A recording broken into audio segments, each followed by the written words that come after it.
El próximo domingo, a partir de las 8 de la noche de Buenos Aires, 10 de Buenos Aires y de San Pablo, 10 de la noche de Bogotá y Lima, por decir algunos horarios en América Latina, voy a estar como cronista. En algunos lugares se conoce como cronista, en otros como columnista. La cuestión es que estaré como especialista y sobre todo dando resultados y reacciones de las próximas elecciones de Venezuela. Y entonces, claro, eso me está obligando a profundizar, a estudiar el tema y a tener algunas reflexiones, algunos comentarios que quería compartir con ustedes. Mañana vamos a compartir una entrevista con una compañera de trabajo que es venezolana y que, bueno, tiene unas cuantas cosas para compartir sobre lo que está pasando.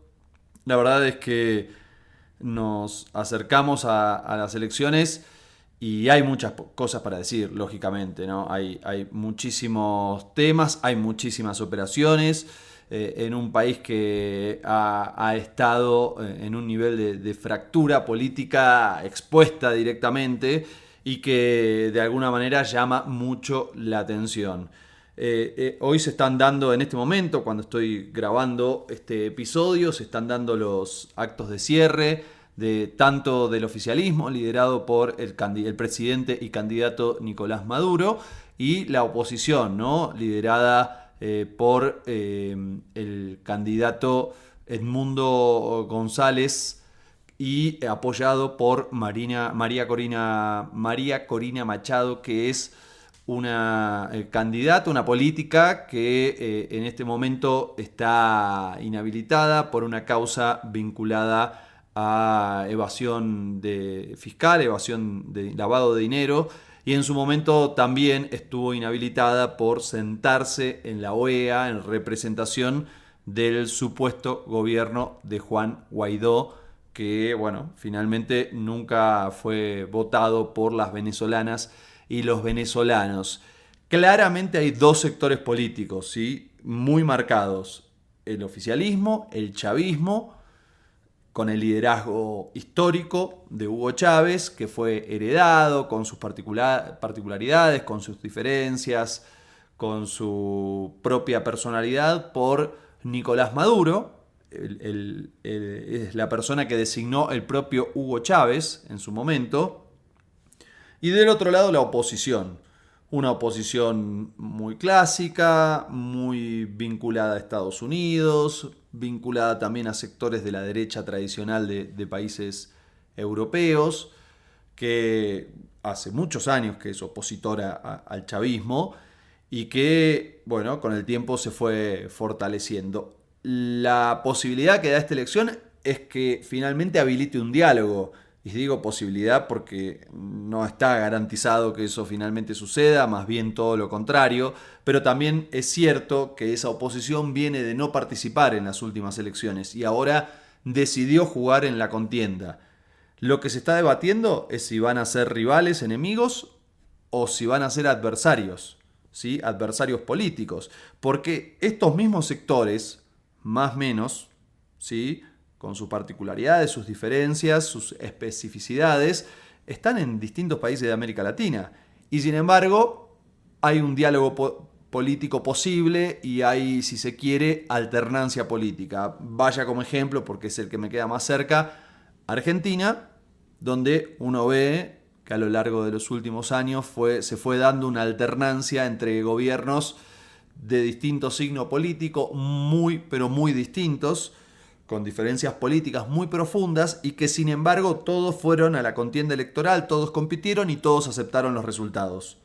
Y eso es un hecho relevante, claro, como espejo de lo que se está jugando en este momento en Venezuela. ¿Quiénes son? Vamos a preguntarlo un poquito.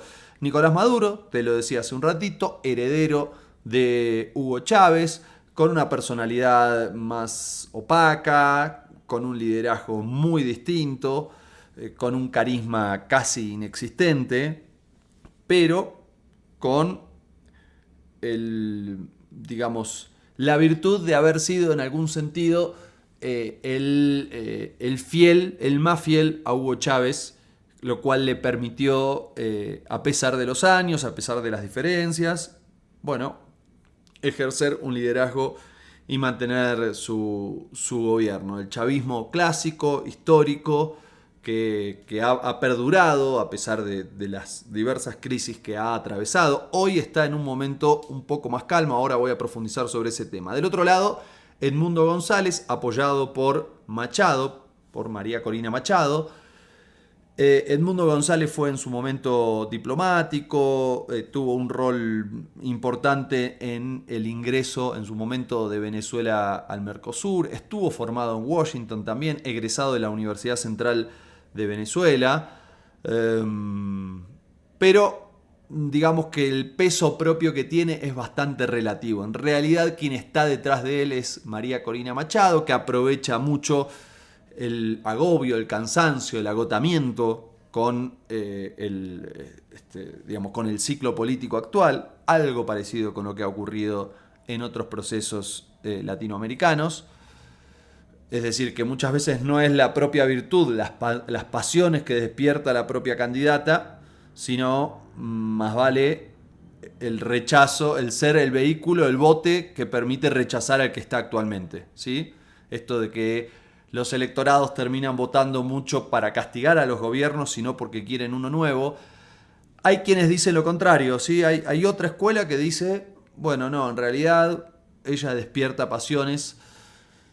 Claro, está inhabilitada, por lo que te decía. Me parece importante, subrayo los motivos por los cuales está inhabilitada, porque todo el tiempo se dice solamente que está inhabilitada, pero no se explica por qué, no se dice cuáles son los argumentos para que eso suceda, y me parece que tienen que estar. Después cada uno sacará sus conclusiones, pero si no, estamos contando una parte, ¿no? de la verdad del hecho, y no me parece que sea honesto, sinceramente. También hay otro hecho que decir con respecto a María Corina Machado. Es firmante de la famosa Carta de Madrid, junto a Javier Milei, junto a Giorgia Meloni, junto a Santiago Abascal de Vox. Si me estás escuchando de alguno de esos países, y si no, capaz que también, sabes de quiénes estamos hablando. De la derecha más extrema que se conoce en este momento, y que en muchos casos juega el juego democrático, y en algunos casos, como en Argentina y en Italia, gobierna, ¿sí? A veces, digamos que se va un poquito al extremo, pero está clara ahí cuál es la jugada y en dónde se enlaza a nivel internacional, porque también se habla de la candidata y de la opositora y de lo que despierta, pero nunca de cuáles son sus ideas políticas, cuál es su ideología, con qué otros procesos políticos empalma. Bueno, acá yo te lo estoy contando porque me parece que es justo que sepas qué es lo que está detrás o cuáles son las ideas que hay detrás de cada líder, de cada dirigente. Uno escucha en la cobertura un sesgo con respecto a Venezuela, que se habla o del régimen o de la dictadura. Hoy leía, por ejemplo, una nota de Folia de San Pablo que habla de la dictadura. La verdad que, no sé, hablar de dictadura en un país donde ahora, en este momento, mientras te estoy hablando, hay 2 actos multitudinarios de cierre, donde todas las personas se manifiestan, donde digo, hay lo que sucede en los actos políticos, me parece mucho. Y me parece, sobre todo, banalizar la dictadura, porque realmente una dictadura, vengo de un país que tuvo 30.000 desaparecidos, producto de una dictadura, y muchos exiliados políticos, ¿sí? Muchos perseguidos, muchos presos políticos también. Eso es una dictadura, ¿sí? Quienes aplican un plan sistemático de desaparición de personas, quienes torturaron gente, quienes robaron bebés. No sé, me parece demasiado decirle dictadura cuando aparte vemos que hay manifestaciones en las calles. Distinto es decir que hay violencia política o signos de violencia política. Sí, yo creo que por lo que se ve y por las denuncias que se hacen, algo de eso efectivamente puede ocurrir. Desde la oposición se denuncian detenciones arbitrarias, desde el oficialismo se denuncia sabotaje por parte de la oposición, hechos violentos. Bueno, eso sí, efectivamente se visualiza, o por lo menos hay denuncias que están presentes y que obviamente corresponde mencionarlas. Es cierto que Venezuela está atravesando en diría el último año, los últimos 2 años, una mejora en la economía y sobre todo en la calidad de vida de la población. Con ciertos matices, no es que está todo bien, pero con problemas que se han superado aparentemente. Por ejemplo, lo que dicen votantes de prácticamente todas las fuerzas políticas, porque también además en esta investigación fui escuchando a algunos colegas que están allá en Venezuela y entrevistaron a algunas personas, a algunos ciudadanos que votan a los 2 partidos políticos, y lo que contaban es que se superó la etapa del desabastecimiento, como que eso está más calmo, y también es cierto que hay un problema con el poder adquisitivo, ¿sí? O sea, como que no hay parálisis de la economía, pero la plata no alcanza, hay mucha gente que tiene varios trabajos para poder hacer un ingreso, algo que por otro lado es una realidad que ocurre en muchos países, no solamente en Venezuela. Aparentemente, según datos macroeconómicos de distintas instituciones internacionales legitimadas, reconocidas por distintos enfoques políticos, se mejoró, se contuvo la inflación en el último año y también creció la economía. Entonces, bueno, pareciera que está superando lo que fue una fuerte crisis económica que derivó a su vez en una diáspora migratoria tremenda de más de 7 millones de personas. La verdad que según la ONU hay otras, según el gobierno es menos, pero creo que el gobierno reconoce un poco más de 4 millones, o sea, igualmente sigue siendo una crisis tremenda que aparte afectó a otros países y que, bueno, claramente es uno de los grandes problemas. Una de las cosas que de hecho denuncia la oposición es que quienes migraron no pueden votar o tienen muchas dificultades para votar. Algo que por otro lado, por ejemplo, existe en Uruguay y en otros países. Y es una buena discusión, si quienes viven fuera del país pueden votar o no. Me parece un debate aparte que se puede dar. Ahora, lo que sí está en discusión es la razón de esa migración masiva. Porque hay quienes dicen que es una pura responsabilidad de la política económica del gobierno y también de la persecución política o de la violencia ejercida por el gobierno. Y hay quienes dicen que en verdad tiene que ver con un bloqueo que se llevó adelante sobre Venezuela, ¿no? Esto es una política bastante común por parte de Estados Unidos, lo hace también con Cuba y ha suscitado el rechazo de parte de prácticamente todos los líderes de América Latina, porque claro, ¿qué es lo que dicen? Fundamentalmente Lula, en su momento lo decía Alberto Fernández cuando era presidente de Argentina, dicen los bloqueos castigan a las poblaciones más no a los gobiernos. Entonces dicen que es una política injusta. Recordemos que Cuba soporta un bloqueo que lleva ya décadas y que sí, efectivamente tiene consecuencias trágicas, porque eso es lo que hay que decir, como la migración, como el hambre, como la parálisis económica, la falta de insumos fundamentales, el desabastecimiento. Eso es cierto. También es cierto que en su momento la era dorada de Chávez, desde 2002 hasta 2008 esencialmente, tuvo un fuerte crecimiento del precio del petróleo. Y recordemos que Venezuela es un país petrolero. Claro, cuando empezó a decaer el precio internacional del petróleo, ¿qué ocurrió? Bueno, todos visualizamos cómo empezó a decaer la economía de Venezuela. Entonces eso también abre una pregunta sobre, más allá de cómo sean los procesos, de su bandera ideológica, cuáles son las consecuencias que tiene de atar su matriz productiva a una economía primarizada basada en el petróleo, que es un commodity, que tiene un precio internacionalizado y que entonces, claro, si no tenés cierta industrialización, cierto valor agregado en determinado momento, cuando eso se acaba, tenés problemas. Además de que los precios internacionales están controlados también por algunos lobbies. Entonces en algún momento terminás dependiendo de eso, y creo que también es un buen debate que por supuesto no lo veo presente en esta elección, tampoco lo ha planteado la oposición, pero creo que es lo que está en el fondo de lo que ha sucedido en Venezuela en este tiempo. Por supuesto, me encantaría que lo sigamos conversando, que lo charlemos en, en, la, en los comentarios. Me han dejado diversos comentarios, algunos más enojados, algunos más acordando con lo que estamos conversando, pero bueno, la idea en todo caso es abrir el debate y no cerrarlo. La cuestión es que además la oposición empezó a no encontrar los caminos para poder enfrentar, pasó mucho agua bajo el río y no voy a explayarme en toda la historia de lo que ha sucedido. Bien, es bien interesante, pero no lo voy a hacer ahora.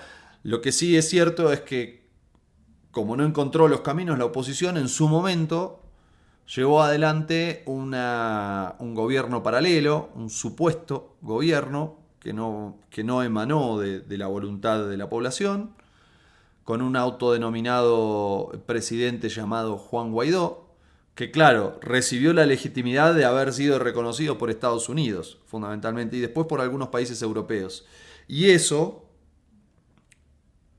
es lo que forjó, por ejemplo, la buena parte del cuestionamiento que hoy tiene María Corina Machado, porque se sentó como parte de ese gobierno. Lo cierto es que el gobierno real siguió siendo el de Nicolás Maduro, siguió gobernando el chavismo, con crisis, con problemas, con inconvenientes, pero eso es lo que ocurrió. Y acá quiero decir algo, porque recién cuando contaba los perfiles, tanto de Edmundo González y María Corina Machado, como de Nicolás Maduro, olvidé decir que Maduro está alineado internacionalmente con Rusia y con China.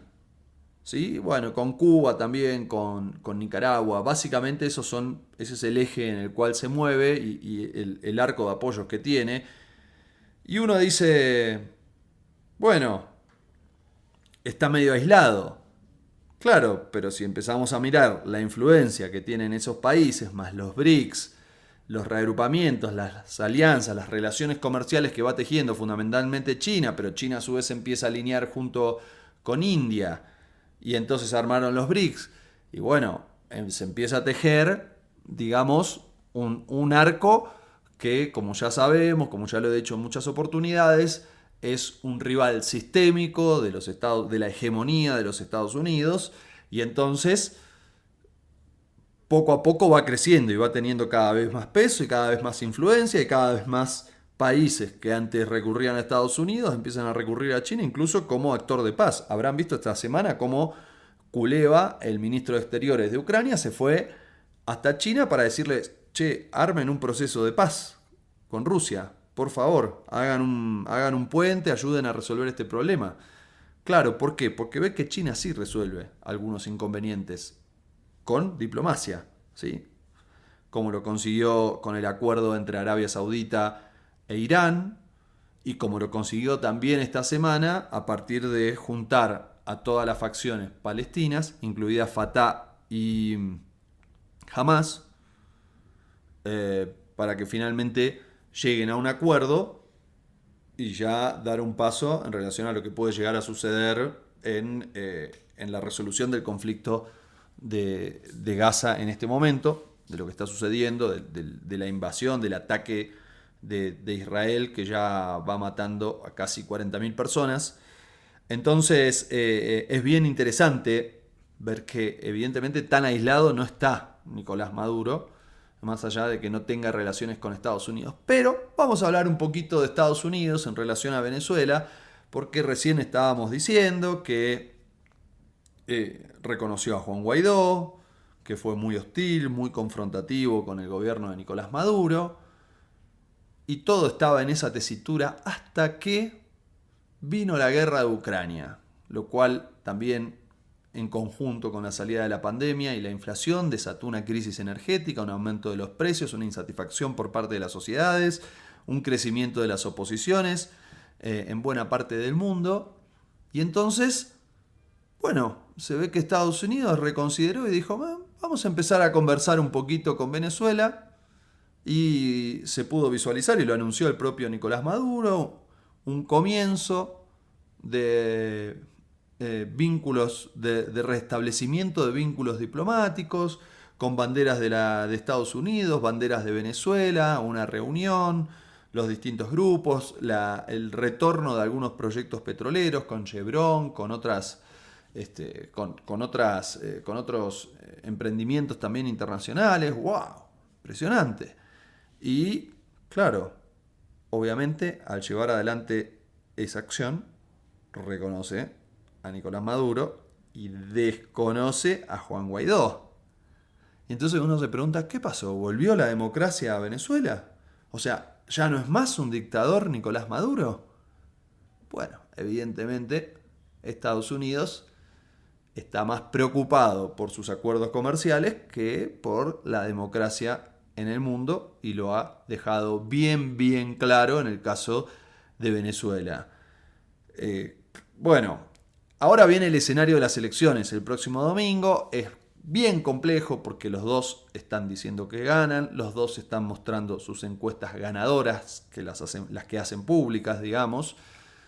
Pero claro, los dos no van a ganar.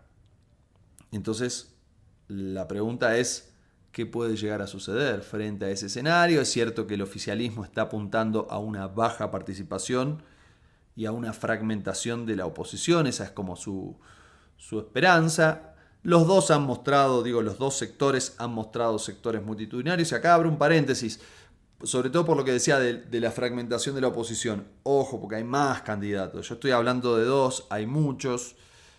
Vamos a ver cómo resulta eso, ¿sí? Está claro que el gran polo opositor es el de Edmundo González y María Corina Machado, pero de todas maneras, bueno, hay una apuesta ahí en inflar a otro clásico, es un recurso clásico de la política. También dice la oposición que el oficialismo tiene mucha prebenda, que lleva mucha gente como ganado a votar. Eso es lo que se suele decir de todos los oficialismos. Eso no es igual a robar una elección. Son triquiñuelas, son cosas que muchas veces se hacen y lo hacen gobiernos de todos los colores y de todas las ideologías. Y me parece que por supuesto no está bien, pero que eso no es lo que define la elección, ¿sí? Ahora, bueno, entonces, ¿qué pasa en cualquier elección normal? Gana uno, pierde otro. ¿Y qué pasa con el que gana? Festeja, y el que pierde lo felicita y chau, se acabó, se terminó la elección. Listo. Y nadie puede patalear después, ¿sí? Bueno, es difícil. Uno piensa, ¿y sucederá eso? ¿Saldrá Edmundo González a felicitar a Nicolás Maduro, o Nicolás Maduro a felicitar a Edmundo González? Lo veo difícil. Lo veo bastante improbable. Ojalá suceda. Sería muy saludable para Venezuela y también para toda la región, porque esto está suscitando un conflicto generalizado. Y además me parece que ayudaría ese principio de estabilidad política a encaminar esta recuperación económica que evidentemente empieza a tener Venezuela incipientemente, porque ya me van a poner en los comentarios, ¿qué decir? Recuperación económica, si acá está todo mal, bla, bla, bla. Bueno, comparando con lo que sucedía con tocar fondo, ¿no? Tampoco digo que sea todo una maravilla, como tampoco lo es en la Argentina y en muchos países de la región, así que si es por crisis económica, digamos que el mundo y América Latina están bastante jodidos en relación a esto. Bueno, ahora, si ninguno de los dos sale, ¿qué aparece? Bueno, el tema de las observaciones internacionales, el Instituto Carter, está una delegación de la ONU. Me ha comentado algún especialista vinculado a la oposición, digo para que sepas de dónde viene, no tengo por qué desconfiar de su palabra, y yo no lo pude verificar, pero él me ha dicho que son como que no tienen capacidad de verificación, que quien sí la tenía era la Unión Europea, y Venezuela ha tenido una política de no aceptar la verificación de países que aplican sanciones contra su propia nación. Entonces, bueno, después están algunos delegados internacionales importantes que van a estar. En principio, hay que ver qué pasa, pero en principio está Celso Amorín, quien fue canciller histórico de Luis Ignacio Lula da Silva, un hombre que ya está más avanzado en edad y que además compartió el espacio con el propio Nicolás Maduro, porque cuando buena parte del gobierno de Chávez, Maduro era el canciller de Chávez y Amorín el canciller de Lula. Entonces se encontraban en muchos foros, en muchas instancias internacionales, supranacionales, regionales, recordemos que no es solo el G20, está la UNASUR, o estaba la UNASUR, el Mercosur, había diversas instancias bien interesantes y claro, estos dos muchachos tenían una relación muy cercana, además de que el propio Nicolás Maduro fue muy solidario con Lula cuando estuvo detenido y eso de alguna manera juega. Claro, hubo algunos roces, ¿no? En los últimos días. Dijo, Lula lo criticó, esto también me hicieron comentarios en el video, Lula lo criticó a Maduro porque dijo que se asustaba por un comentario, pero resulta que tomó un recorte periodístico, el comentario no era completo, un comentario sobre un baño de sangre, utilizó las palabras baño de sangre, pero para decir que eso era lo que estaba pensando la oposición. Pero en la mayoría de los medios se difundió como que en realidad Maduro dijo que si no ganaba había un baño de sangre para ver el grado de distorsión que hay también, ¿no? Muchas veces. Y no, la verdad que no, la verdad que no había dicho eso, bueno, se agarró de eso y Lula dijo que lo asustaba. Entonces, después, bueno, le volvió a responder Maduro, le dijo que se tome lo mandó a tomar un té con manzanilla, dijo que se asusta, que se tome un té con manzanilla. Y además criticó aparentemente, la verdad que todavía no pude chequear bien, pero aparentemente habría cuestionado el sistema electoral de otros países, entre ellos el de Brasil, y entonces el Tribunal Superior Electoral de Brasil decidió no enviar una delegación que tenía pensada enviar allí a Venezuela para las elecciones, y esto, bueno, nada. Y además Alberto Fernández, el expresidente de Argentina, también había sido invitado como observador. Fue a una radio de Argentina, Radio Con Voz. Le preguntaron por el tema y él dijo, el que pierde tiene que aceptar el resultado, nada más. Eso le molestó a Venezuela, dijo que ya no era imparcial y entonces le retiró la invitación. Alberto Fernández, quien lo compartió en sus redes sociales, esta idea. Es cierto que en esa declaración periodística no dijo que solo Maduro tenía que reconocer los resultados si perdía, y después cuando lo acomoda en un tuit posterior dice que tanto Maduro como la oposición, el que pierda tiene que reconocer los resultados, lo cual es una obviedad, no es nada extraño. Y sin embargo, bueno, le retiraron la invitación. Hay que ver qué pasa con la participación del canciller de Colombia. Hay versiones encontradas con respecto a su participación, por lo menos hasta lo que yo pude ver. Y México también hay que ver qué ocurre, ¿no? Pero bueno, ha sido siempre un espaldarazo importante. Yo creo que lo de Lula es muy importante, ¿sí? Y lo de Brasil, porque primero por el peso que tiene en la región Brasil, ¿no? Y segundo, porque es un país que ha sufrido cuestionamientos a los resultados electorales con una toma además del Palacio del Plan Alto. Entonces, sí, de alguna manera hay que darle algún tipo de peso, de lugar, como un actor de mucho peso y de mucha capacidad de incidencia en la región. Me parece relevante. Y sobre todo porque todos estos países han tenido sus diferencias, han tenido sus críticas para el gobierno venezolano, pero siempre han propuesto una forma de solución de los conflictos diferenciada de la de Estados Unidos, sin bloqueos y a través de la política, de la negociación, del diálogo. Esto hay que subrayarlo. ¿Por qué? Y porque con esto quiero terminar.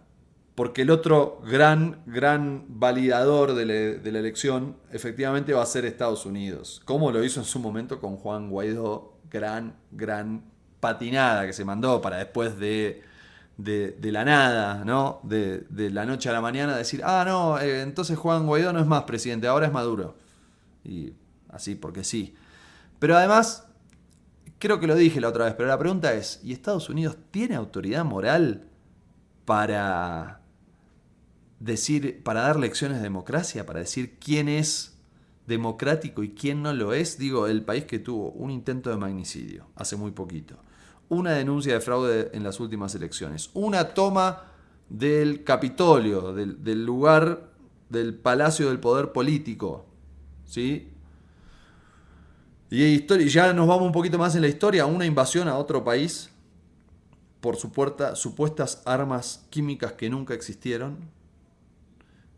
Y ya más avanzado en la historia, el único país que tiene y que tiró, no el único que la tiene, porque que la tenía y que la tiene, sino que la tiró, la bomba atómica.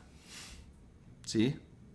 Porque siempre es un árbitro del uso de armamento atómico, del armamento nuclear, etcétera, etcétera. ¿No? Siempre otra vez se posiciona en el árbitro, el que tiene superioridad moral para decir que está bien y que está mal.